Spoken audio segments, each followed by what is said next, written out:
அல் குர்ஆன் கூறும் இப்ராஹிம் நபியின் எதிரி யாரு?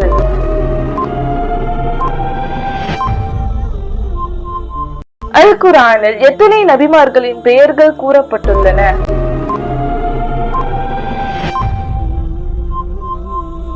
அல் குர்ஆனுக்கு முந்தைய வேதங்கள் எத்தனை?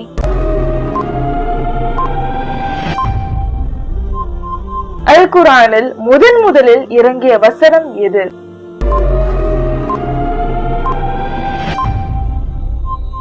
அல் குர்ஆனில் உள்ள சிறிய சூரா எது?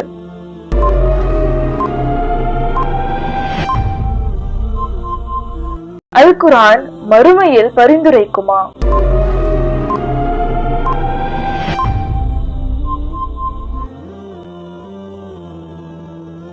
அந்த 10 கேள்விகளும் உங்களுக்கு சுலபமா தான் இருக்கும்னு நினைக்கிறேன்.